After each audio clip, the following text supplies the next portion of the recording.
Assalamualaikum. Salam.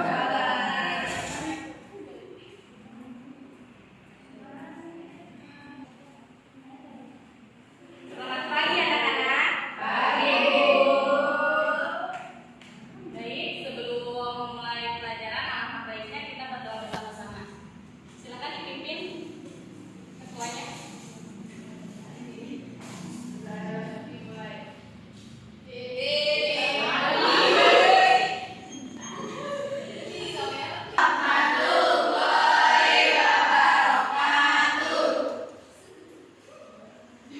Kita absen dulu ya. Direja. Hadir. Baik. Nah, sebelum kita membahas materi selanjutnya, kemarin kita sudah membahas tentang pengertian Al-Quran. Sebelum ke pelajaran selanjutnya, Ibu mau nanya dulu ke Anissa, apa pengertian Al-Quran? Al-Quran itu Allah yang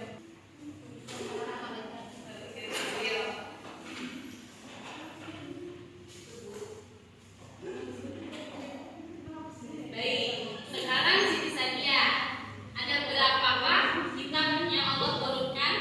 Ada 4 Bu. Apa aja tuh? Al-Quran, dan Injil. Nah, coba sekarang pada Rahma, kitab Injil diturunkan kepada Nabi siapa? Oke. Di sini Ibu akan menjelaskan sedikit tentang isi pokok kandungan Al-Quran. Sebagai kitab suci yang menyempurnakan kitab-kitab terdahulu, Al-Quran berisi petunjuk secara lengkap sesuai dengan perkembangan zaman. Ajaran yang terkandung dalam Al-Quran itu ada 6. Yang pertama, akidah, yakni mengajarkan kepercayaan kepada Allah, malaikat-malaikat, kitab-kitab, rasul-rasul, hari akhir, dan takdir. Keenam perkara ini disebut rukun iman dan pokok-pokok kepercayaannya. Jadi rukun iman itu ada berapa anak-anak?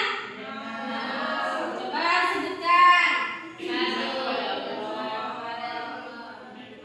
Kompak dong. 1 iman kepada Allah. 3 iman. 4 yang kelima. Dan yang keenam.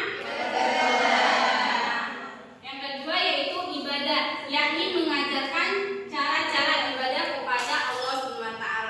Nah, ibadah umat Islam itu apa sih? Selain sholat,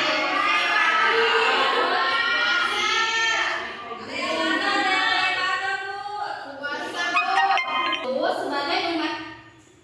sebagai manusia atau makhluk Allah itu kita hidup bersosial, jadi saling membutuhkan satu sama lain. Jadi di sini kita tidak boleh harus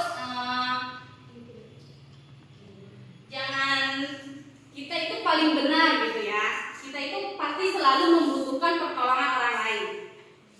Dan yang keempat adalah akhlak karimah, yakni budi pekerti yang mulia, baik dengan anggota keluarga dan masyarakat secara luas maupun dengan Allah Subhanahu wa Ta'ala sebagai pencipta.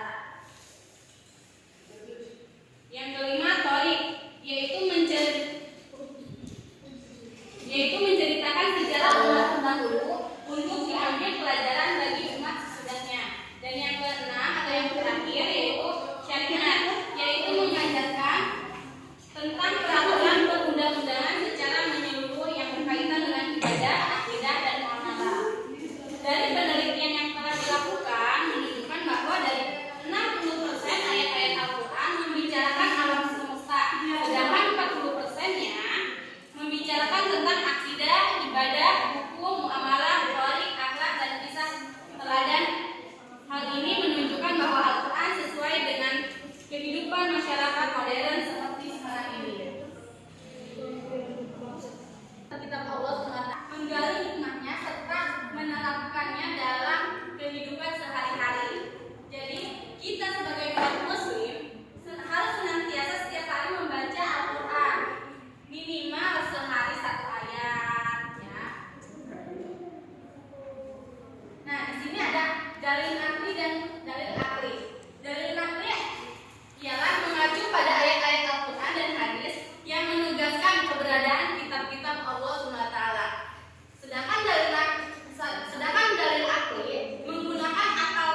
Jadi kita tanpa adanya kitab-kitab Allah, mungkin kita akan menjadi orang bodoh, orang yang tidak tahu aturan. Mungkin kita juga tidak akan tahu yang namanya berpakaian. Perilaku beriman